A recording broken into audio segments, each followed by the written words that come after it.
Com esse período chuvoso que nós tivemos, com o apoio da natureza, para atingirmos mais do que a cota 762 para Furnas e até além da cota 663 para Peixoto, essa esperança ela veio também para que nós consigamos atingir a cota máxima, que nós sabemos que é tão importante para a questão do equilíbrio entre o uso para a geração de energia e, ao mesmo tempo, o chamado múltiplo uso das águas. Quando lá em 2020, nós pensamos na ideia de promover o tombamento, inicialmente do Lago de Furnas, e posteriormente, no decorrer das discussões, tomamos conhecimento da seriedade enfrentada pela região, também de Peixoto, nós começamos a realizar uma série de estudos.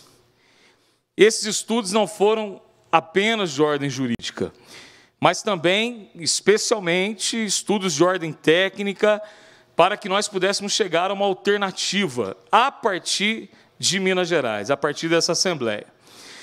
A grande verdade é que a solução definitiva dos problemas dos níveis dos lagos era uma tarefa a cargo dos governos federais. Aliás, desculpa, do governo federal e de órgãos federais, as chamadas agências reguladoras.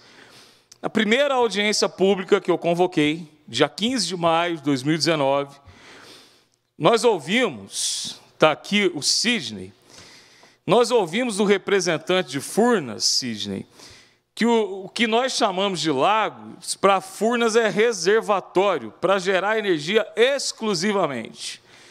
E que Furnas poderia fazer o que bem entendesse dessas águas. E que Furnas exclusivamente atendia às resoluções da ANA e às diretrizes do Operador Nacional do Sistema. Nesses estudos prévios, uma coisa ficou muito clara, deputado Mauro Tramonte. Para a manutenção da cota 762, nós precisávamos mudar a cultura da forma de gerenciar os recursos hídricos. Para isso, e nesse atual momento, faz-se mais necessário ainda, é preciso armazenar o maior volume possível de águas no período chuvoso, para que no período de seca nós possamos fazer a gestão dessas águas e, consequentemente, manter a cota mínima. A verdade é que tentaram conter os avanços da inflação no passado, postergando, adiando o acionamento das termoelétricas e despejando as águas dos nossos lagos de forma irresponsável, exclusivamente para a geração de energia, o que transformou esse patrimônio mineiro, Mar de Minas, num verdadeiro brejo. Mais lamentável ainda, pessoal, é que em pouco tempo, ao esvaziar os lagos, o governo federal ele promoveu a concessão de espaços para a instalação de tanques de rede para a criação de peixes. Isso gerou um prejuízo gravíssimo também para aqueles produtores que pagaram pelas concessões e fizeram altíssimos investimentos. O governo Dilma foi responsável por fazer isso. Mais de 2010 para cá, as nossas águas também serviram para outra finalidade. Quando falei, naquela audiência, há alguns anos, que as águas eram usadas para abastecer a navegação em São Paulo, eu fui chamado de leviano por algumas agências reguladoras.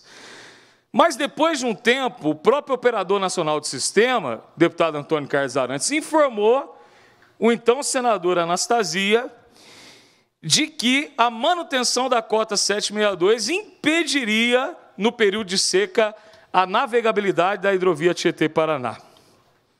Ontem foi um dia histórico. Eu dizia isso para a Rejane, dizia isso para o Tadeu, dizia isso para outras pessoas que estiveram em Brasília, representando os movimentos, deputado Mauro Tramonte, discutindo com o governo federal uma obra que já deveria ter sido feita, porque o recurso, parte do recurso foi liberado em 2017, não se sabe o que São Paulo até hoje fez com com esse recurso, e a Queiroz Galvão recebeu para fazer a obra e nada foi executado, que é a famosa obra do derrocamento, a implosão daquele pedral, que a gente tanto vem batendo nisso. Mas eu também tenho algumas dúvidas que gostaria de compartilhar com todos. E também debatemos aqui, nesse momento, para chegarmos a alguma conclusão de por quais razões a emenda 106 não foi implementada. E as medidas de conservação ainda não foram atendidas por parte de Furnas e das agências reguladoras. Saudar aqui a presença também do aguerrido, querido amigo deputado Bartô, sempre na luta conosco.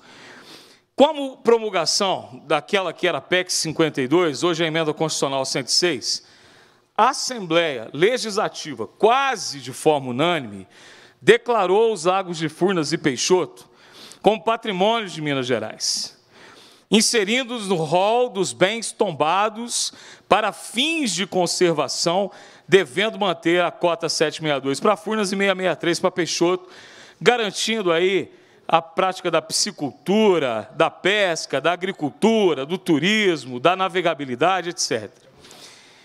Esse tombamento aconteceu, então, por meio de uma emenda à Constituição, e o pontapé inicial para que o IEFA iniciasse o processo administrativo do tombamento definitivo dos lagos. Tombamento, nesse caso, ele recai sobre bem de propriedade da União, que segue um rito dentro do próprio IEFA, que se inicia com a notificação da União pelo presidente do Instituto, o presidente do Instituto, não o governador do Estado, como foi feito. É o presidente do Instituto, deputado Mauro Tramonte, que comunica à União que os lagos deveriam ser tombados. Essa notificação, como a emenda constitucional, estipula os parâmetros mínimos de conservação, exatamente as chamadas cotas mínimas.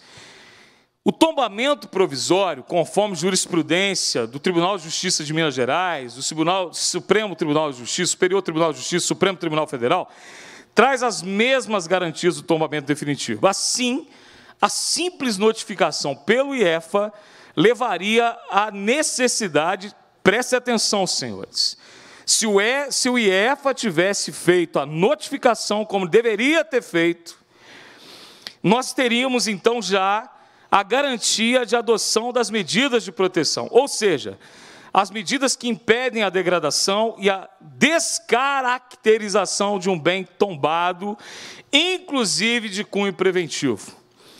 As medidas preventivas nesse cenário seria fazer com que os lagos chegassem o mais próximo possível das cotas máximas, para que no período da ausência de chuvas fosse feita a adequada gestão daquilo que foi tombado, ou seja, o espelho d'água, de modo a manter as cotas mínimas mesmo no período de seca.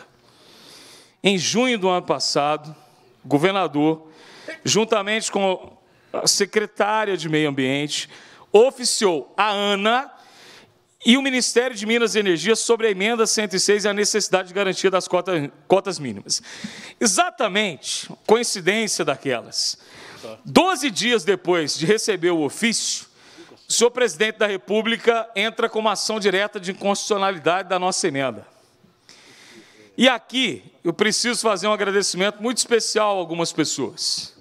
Paulo Coelho, jornalista de Formiga, grande conhecedor dos lagos, Tadeu, da Unilagos, doutor Djalma, prefeito de Cristais, presidente da Lago, e o Falso, que está presente, que após algumas conversas conseguiram apresentar um pedido de ingresso como amicus curiae nesse processo que corre no Supremo Tribunal Federal. Tem aqui comigo a petição que solicita o ingresso para fazer parte dessa discussão, que vai ser muito interessante, porque a Lago, com todo respeito, conhece muito mais do assunto, deputado Mauro Tramonte, do que a AGE, que também entrou, e do que a própria Procuradoria da Assembleia, que fez uma defesa genial, mas não foi feita uma defesa tão genial como a defesa que eu tenho aqui em relação ao que a Lago propõe lá no Supremo Tribunal Federal. Até o momento, ainda não foi analisado o pedido liminar do presidente Bolsonaro para suspender a emenda 106. E, sinceramente, para que isso aconteça, o Supremo Tribunal Federal precisa mudar totalmente a sua jurisprudência e interpretar a Constituição de uma forma totalmente diferente do que vem sendo. Então, para efeitos jurídicos, está valendo a nossa emenda. Então, para efeitos jurídicos, está valendo aquilo que está sendo debatido aqui na Comissão de Turismo. Então, para efeitos jurídicos, existe em vigência o que está na Constituição Mineira, que determina a preservação das cotas mínimas. Mas olha o que está acontecendo, pessoal. Nós não podemos ser enganados. Nós não podemos simplesmente assistir uma cerimoniazinha e aí alguém fingindo estar do lado do povo mineiro. Eu estou aqui, e aí me dirijo a Milena, porque o IEFA, Milena, não fez o seu papel. Aquilo que o IEFA deveria ter feito, ele não fez. Porque nós fomos buscar, deputado Mauro Tramonte, um meio de, na Justiça, no início desse ano, apresentarmos uma liminar para garantirmos a preservação das nossas águas. Aí a gente vai no IEFA e pede para o IEFA o documento oficial que ele teria notificado a União e teria notificado também quem está às margens do Lago de Furnas. Resposta: o IEFA não fez o seu papel. Assim, aquele teatro que foi feito lá em junho do ano passado, para início do processo administrativo do tombamento dos Lagos de Furnas, por parte do governo do Estado, parou ali. Pela resposta que foi dada pelo IEFA, percebe-se que o Instituto desconsidera totalmente a emenda 106, não convocou o Conselho de Patrimônio para realizar o tombamento e desconsidera aquilo que foi aprovado nessa casa. Portanto, deputado Mauro Tramonte, a Assembleia fez o seu papel. Onde está o papel do IEFA? Onde está o papel do governador do Estado para cobrar do IEFA? Que governador que é esse que não defende o próprio patrimônio do povo de Minas Gerais? Outro ponto, o rito a ser seguido, conforme já decidiu, estou encerrando, deputado, inúmeras vezes o Supremo Tribunal Federal, o Supremo Tribunal de Justiça, é o rito do artigo 5º do Decreto-Lei de 1937. O IEFA deveria aguardar uma reunião do Conselho e adotar o rito do artigo 10. Trata-se de um equívoco por parte do IEFA, que irá prejudicar a manutenção das cotas mínimas. Atenção, vocês ativistas, vocês estão participando dessa audiência. A atitude tomada pelo IEFA irá prejudicar a manutenção das cotas mínimas e, consequentemente, prejudicar o turismo. Assim, eu queria já dar uma sugestão de requerimento aqui, deputado Mauro Tramonte. Gostaria que a nossa assessoria elaborasse, nesse momento, a convocação, estou nem convidando, a convocação do presidente do IEFA aqui nessa comissão para esclarecer por que ele ainda não tomou a atitude de notificar a União sobre o tombamento dos lagos, que não adotou o rito do artigo 10, já que se trata de bem da propriedade da União. Por fim, ele precisa explicar a essa comissão e ao povo de Minas Gerais quais as medidas executórias e preventivas foram adotadas pelo Instituto para caminhar rumo ao tombamento definitivo. Eu vou dizer mais. É um desrespeito do IEFA para com essa Assembleia, que apenas fez uma solenidade fingida do processo administrativo, mais nada.